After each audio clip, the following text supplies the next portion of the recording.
El sábado pasado lo hicimos con Ricardo Aronskind y creo que salió bien, y ahora lo vamos a hacer con Ricardo Rubié, el titular de Rubié Asociados, sociólogo, y con Hilario Moreno, que hacía rato que no venías, licenciado en Ciencia Política y director de la consultora Dicen.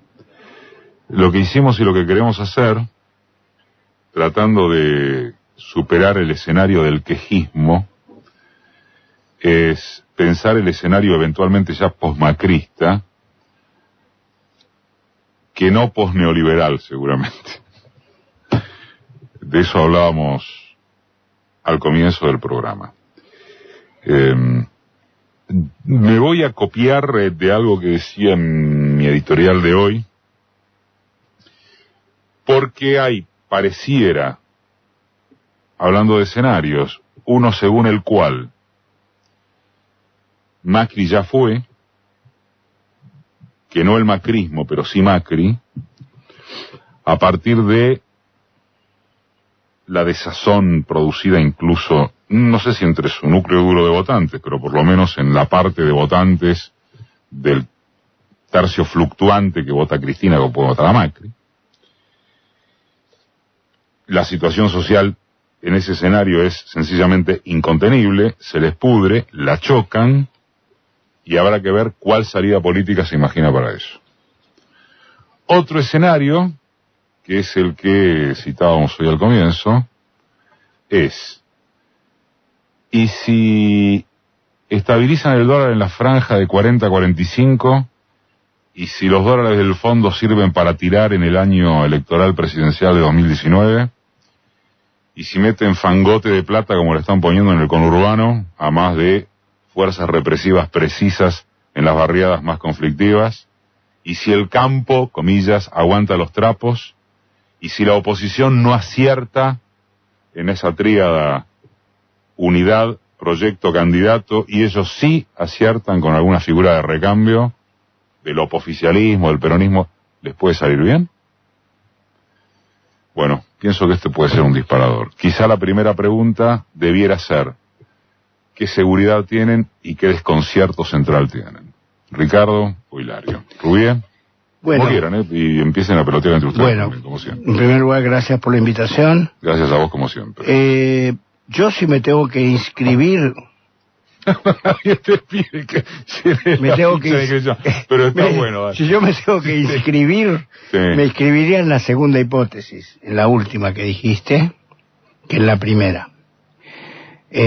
A veces pienso que es mi natural pesimismo que me hace inscribirme en esa segunda, que también es tu pesimismo. Es la parte pesimista de mi realismo, ponele. Pero bueno, no entremos. Está bien. Sí, suena muy realista, Yo me inscribiría en esa, me parece que está bien, que ya hoy en día circula un cierto lenguaje político alrededor del posmacrismo, el próximo gobierno es un gobierno de emergencia, y es un gobierno de transición por definición. ¿En cualquier caso? Casi en cualquier caso, mira. O sea, ¿por derecha o por izquierda? De izquierda, bueno.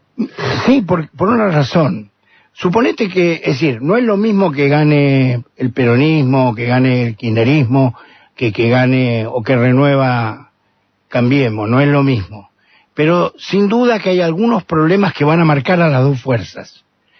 Y lo que marca las dos fuerzas, por eso tu alocución, tu ironía sobre el liberalismo, que es correcta, porque las dos fuerzas, cualquiera de las fuerzas que gane, se va a encontrar con un escenario de emergencia, en el cual sobre la mesa, una vez más, las recetas del liberalismo van a estar a disposición del cliente.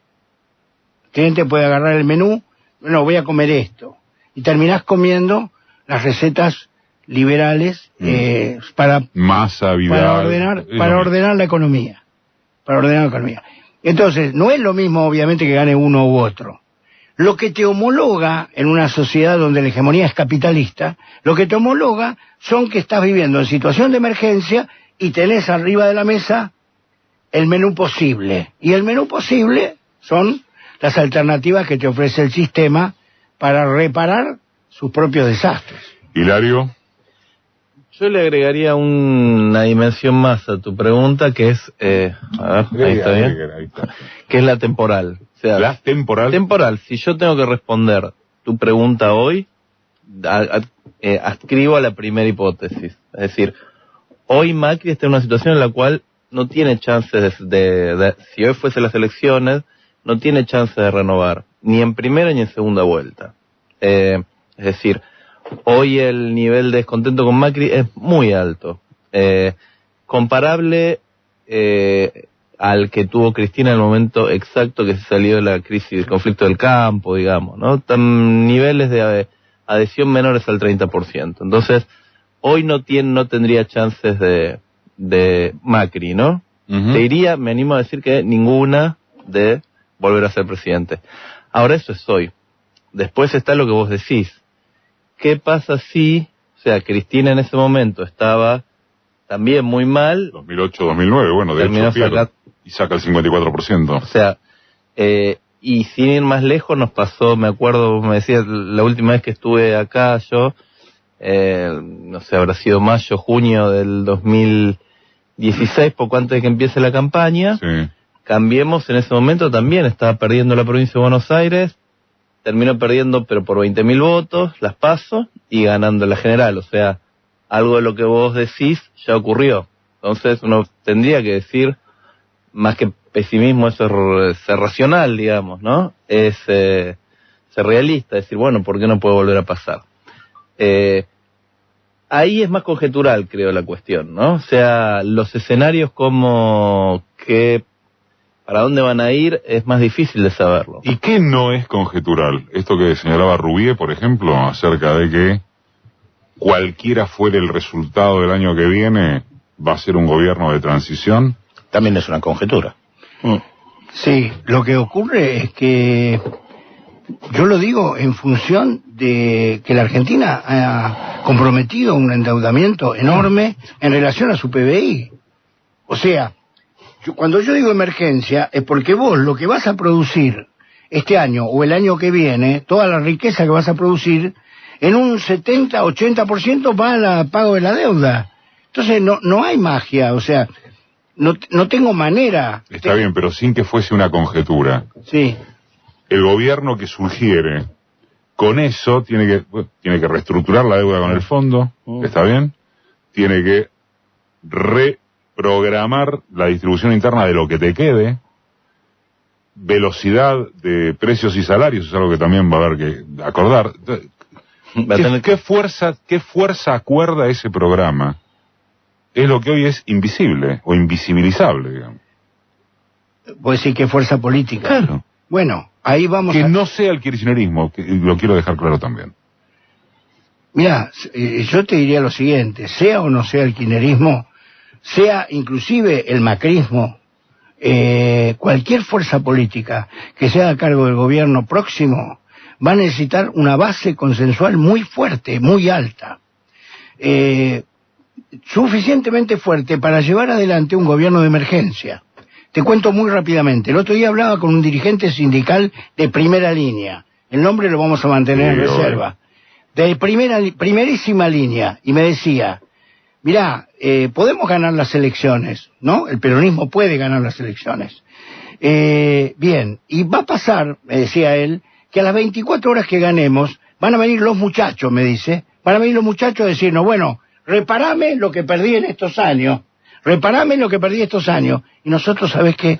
Le vamos a decir, no vamos a poder repararlo. Entonces vos necesitas, volviendo a tu pregunta, vos necesitas un poder político suficiente como para mantener la esperanza de tu consenso, tus sectores, mantener la esperanza como que en algún momento vos vas a... Porque quedaste aprisionado. A ver, Macri nos metió más a fondo todavía dentro del campo hegemónico. Y ahora quedaste encerrado. ¿Cómo salís? Como Correa con el dólar en su momento, salvando las distancias. Exacto. Estaba en contra de la dolarización, claro. Y no pudo salir más. No pudo salir. No pudo salir, exacto. Hilario, la capitalización, pero en el sentido político, de este derrumbe de Macri al que hacías alusión hace unos minutos, No va para ningún lado, ¿no? ¿O va para Cristina? Mira, yo te hubiera dicho... ¿O va para...? Te voy a también dos respuestas. A priori te hubiera dicho que no va para ningún lado, en el sentido de que los que se caen del macrismo, los que se arrepienten del macrismo, en principio no van al kirchnerismo. No es que porque el dólar sube y Macri está yendo mal, esas personas se hacen kirchneristas. Entonces, a priori, eso es lo que yo... Eso está claro. Pero ¿y dónde van? Eso pero empíricamente lo que te tengo que responder con los datos de mayo a hoy, al menos en el área metropolitana, es que cada vez que cae Macri, sube Cristina. Y al revés, cada vez que recupera Macri, por ejemplo en agosto, con el tema de los cuadernos y todo eso, recompuso unos 5 puntos, cae Cristina. Entonces, no me preguntes cómo se da el mecanismo porque no te lo puedo responder con seriedad, pero evidentemente hay una lógica pendular donde ahí me parece que hay una cuestión que también enlaza bastante con lo que decía Ricardo, que es, todavía estamos quizás en la etapa final o quizás no, pero dentro de una lógica política polarizada. Y lo que se dice la grieta, existen dos grandes espacios políticos y entidades, que es el macrismo y el kirchnerismo. O sea, Cristina en el centro del dispositivo de un lado y Macri en el centro del dispositivo del otro. En el medio existe un 30% aproximadamente, poco más, poco menos, un 30% que es muy heterogéneo. Entonces, ¿pero no es ese el que te define las cosas? Claro, pero el problema con ese es que ese no es un identidad, no es algo homogéneo. No, es un cigarita, está claro. ¿Te vota Cristina o a Macri? No, pero no solo te vota Cristina Macri, se dispersa siempre, ahí tenés gente de izquierda, de derecha, independiente, apolítica, o sea, es una bolsa de gatos, pero de verdad, es lo que no, es toda la gente que toma distancia, tanto de Macri como de Cristina. ¿A qué iba con esto? Ibas a las conjeturas que se pueden armar y dónde va a parar. Esa parte del medio, por algún motivo, es como si estuviese pendulando. Entonces, pareciera que cuando sube el dólar, cuando Macri le va mal, se corren para acá, se arrepienten algunos de los que votaron a Macri, y por otro lado, hay dos grupos acá para prestar atención. Uno son los arrepentidos de Macri, y otro yo los llamo los recalculantes, o no sé cómo, pero es un grupo de de gente que no votó ni a Macri ni a Cristina, que desde hace tiempo viene reordenando qué es lo que piensa de la política y especialmente resignificando la cuestión de Cristina. Arranca diciendo yo antes vivía mejor. O sea, eso es una cosa... ¿El Nini arranca diciendo yo antes vivía mejor? Del conurbano y una parte de los de capital. ¿Estás de acuerdo? ¿Me dis lo mismo? Sí, yo creo que estoy de acuerdo que la definición de la elección se va a producir en ese 40 y pico % que pendula. Que pendula en toda la elección. Cuando Cristina sacó 54, claro, parte de los pendulantes fueron a parar ahí, se quedaron ahí y calificaron la gestión. No son kirchneristas, calificaron la gestión. Dijeron, esto es buena gestión, no tenemos problema, todo anda bien, votamos a Cristina. ¿Te puedo agregar algo en ese sentido? Sí, por supuesto. Y me parece que el error de mucha gente al interpretar el 54%, pensé que ese 54 es duro. No. Duró. Ese fue un error, sí. Claro. 54% no era duro, era una parte del kirchnerismo duro y otra parte que se agregaba por gestión. Sí. Ahora, acá ese sector está pendulando entre dos ejes, que son para mí los ejes electorales. Se simplifican. ¿El pendular? Se simplifican en una frase. Cuadernos versus recesión. Esa es la cuestión. Cuadernos, simplificando. Cuadernos versus recesión. Algunos... Por supuesto que estás hablando de esa parte, interrumpo, me parece que viene a cuento. Son los que definen la elección. Estás hablando de la clase media, claramente. Claro, fundamentalmente. Cuadernos en los sectores populares no existe. Exactamente. Sobre todo la clase media. La amplia clase media argentina, hoy muy castigada, muy enojada con el gobierno de Macri, pero cuando llegás en los focus group, cuando llegás al tema de la definición del voto, empieza a aparecer el pasado como no querido, los cuadernos, entonces te sacan los cuadernos, ¿se entiende? Frente al tema de la recesión. Ahí está la cuestión, y estos van a ser los ejes. La oposición va a plantear el tema de la recesión, claramente, que antes se vivía mejor, que ahora se vive peor, la crisis económica, etcétera, etcétera, el Frente Renovador no va a hablar, no va a decir antes se vivía mejor, pero también va a hablar de la recesión económica, y el gobierno va a poner el acento en la cuestión de la corrupción, de los cuadernos, de los bolsos, de lo que sea. Y va a pedir, en materia económica, va a pedir paciencia, que le renueven el cheque, ¿no? Tengan fe que esto va a mejorar en algún momento. Ahí se define la elección. Creo que, mira, con lo que él dice cierra la pregunta tuya del principio, con lo que dice Ricardo. Si el eje del año que viene es cuadernos versus recesión, pierde Macri, vuelve el peronismo, porque recesión le gana cuadernos por afano, o sea, más 3 años después de una cantidad de cuestiones, es mínima no sé si mínima, pero es una parte muy chica en la que efectivamente los cuadernos tienen un efecto. Perdón. Sí. Los cuadernos, los cuadernos es algo abstracto. La corrupción es concreto, claro. Es concreta, universal, atraviesa al 95% de la población. Los macristas, ¿en qué coinciden? Macristas arrepentidos, ni recalculante o no recalculante, izquierda, derecha, kirchnerista, todos arrancan diciendo, hoy la economía es un desastre, el país es un desastre, estamos peor, vivíamos mejor con Cristina, me equivoqué, los arrepentidos. Esa idea es homogénea. Los cuadernos tiene muchas más hipótesis que Bolsonaro, digamos, de son ciertos, no son ciertos. El hecho de que los cuadernos no hayan aparecido es una cosa que... Que la plata no haya aparecido, que no aparece la plata que dice los cuadernos. Claro, pero para el electorado, para los grupos focales, vos escuchás cuando te dicen, sí, yo les presté atención y después no están los cuadernos. ¿Cómo es que no están los cuadernos? O sea, me quieren contar una historia donde la prueba material más importante dicen que la aprendieron en la parrilla. Ahora, si la lógica es, como vos bien decías al principio, puede que no sea esa la lógica, porque justamente, si Macri empata la situación económica, si él logra estabilizarla, y aunque no estemos bárbaros, sale empatado ahí y gana por el otro lado, que fue un poco lo del año pasado, sí. Bueno, ahí el escenario sí es competitivo. Están Hilario Moreno, de la consultora Dicen, y Ricardo Rubí, titular de Rubí Asociados. No sé si debía haber empezado por acá. Estamos con Hilario Moreno, de la consultora Dicen, y Ricardo Rubí. Hazlo. No, me surgió a medida que avanzaba el intercambio de pareceres, que me parece muy atractivo, porque expresa seguridades y desconciertos del modo en que pretendíamos, pero también me asaltó esto, decía, ubicarme en el lugar de seguramente muchos que escuchan, frente a que el próximo gobierno será de emergencia, frente a que tal o cual puede ser el escenario, acerca de el pensar alguna o mucha gente que esté escuchando, ¿de qué carajo me están hablando? ¿Del año que viene? ¿De las elecciones? Si no sé qué va a pasar la semana que viene con la cadena de pagos. ¿Tiene lógica eso? ¿O nuestra obligación es de todas maneras permanecer en un análisis de mediano plazo? Bueno, pero volvemos a las hipótesis tuyas del principio, ¿no? Digamos, el gobierno camina por un desfiladero cada vez más angosto.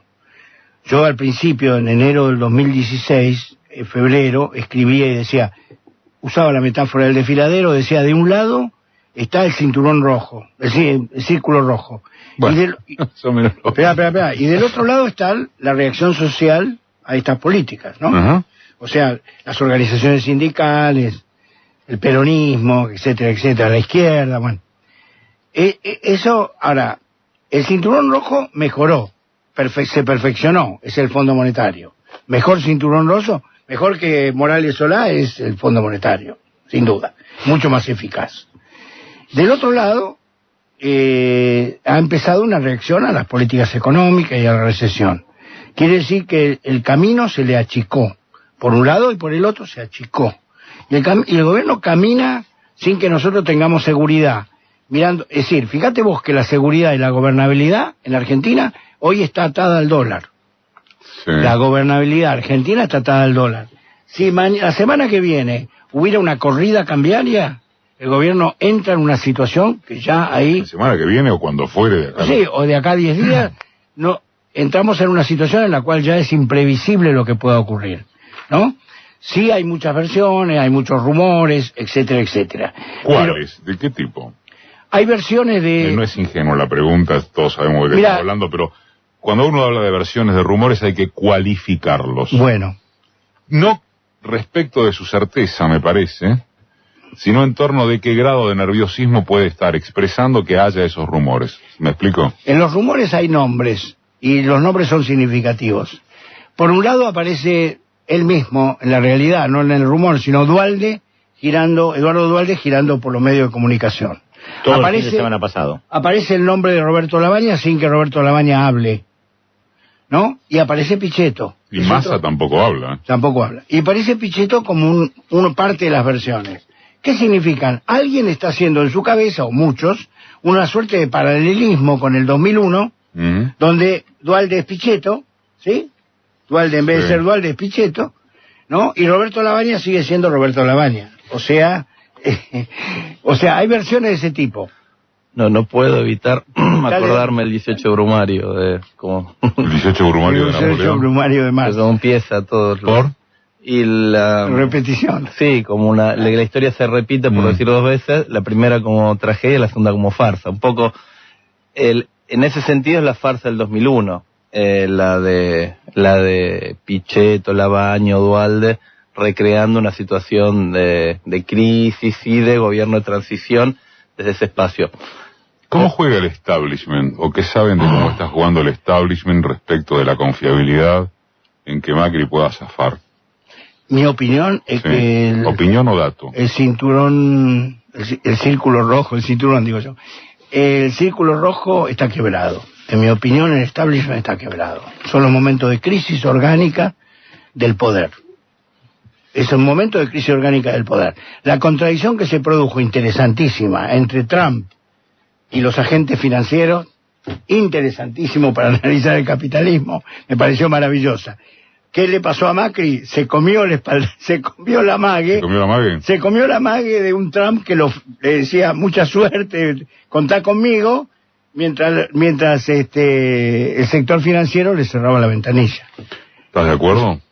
Sí, no, la verdad es que no conozco. Le iba a preguntar justamente a Ricardo si en eso el tema de los cuadernos no generó también alguna crisis. Claro, sí, porque los cuadernos es transversal. Muchos no deben querer. Habrá Odebrecht, habrá no Odebrecht. Claro. Habría Odebrecht. No, si abrió el primero que cae Macri. No, claro. Bueno, por eso. La interpretación que puede hacer uno respecto de los cuadernos, cualquiera haya sido el origen, es que abriendo Odebrecht o los cuadernos a fondo, se les escapa de la mano el control de eso, a ellos mismos. Mira, hay algo que el liberalismo tiene culturalmente. Ahí está los Morales Solá, está La Nación, está Clarino, está sobre todo La Nación. Hay algo cultural, de tradición cultural, y es la capacidad e incapacidad. Y se encontraron con un candidato que muestra una gran impericia. Macri. No aprueba el examen, ¿se entiende? Inventaron mal. No aprueba el examen. Ese es el problema de Macri. ¿Vos coincidís, Hilario? Basta, 50% sí, 50% no, estoy todo el día así, pero sí coincido en que hay impericia. Lo que pasa es que lo que nunca se equivoca es en los intereses. Eso también es universal. Entonces no hay impericia. Si no se equivocan los intereses, no hay impericia. Más o menos, porque lo ideal es que vos mantengas los intereses y lo hagas sustentable. Claro, que puedas chorear, pero hacerlo sustentable. Claro, la segunda parte no le sale. Ahora, siempre está a resguardo el blanqueo de capitales, ¿no? Una serie de medidas que en la chiquita defienden intereses y ahí no hay impericia. Ahí no se equivoca a quién beneficia las retenciones, a quién beneficia el blanqueo, a quién beneficia la cosa. Lo que no arma es una cuestión hegemónica con eso. A pesar de que va a ir a Comodoro Pi. Adelante. ¿Quién? Macri. Sí, yo creo que termina preso. Es más, eso no sé, en ese sentido creo que es entregable. La última cosita que estás respondiendo a lo que decías al principio, lo que sí creo es que en cualquier caso el 2019 hay que pensar, es un escenario abierto, no es un escenario donde... O sea, lo que podemos estar hoy más seguro es que no estamos con un gobierno fuerte, sino un gobierno débil que... No, y que te deja una deuda y que te quedas con un condicionante económico muy fuerte, muy fuerte. ¿Te queda alguna esperanza a vos? Ya que... Que a mí no me preguntes, a mí no me hagas esa pregunta. No me hable de esa manera. Yo soy un nietzscheano, soy un hombre de Nietzsche. Yo soy un hombre de Nietzsche, soy un desesperanzado. No puedo dedicarme a la política profesional. Mentira. Si fueras tan desesperanzado no vendrías a hablar, por ejemplo. Tal cual. Algo estás generando. Alguna esperanza debo tener. Bueno, no sé si hemos dado alguna respuesta, tampoco era la idea, pero seguramente, como siempre decimos que es lo importante, creo que acertamos en las preguntas. Gracias a ambos, Hilario Moreno y Ricardo Rubio. Muchas gracias. Gracias a vos.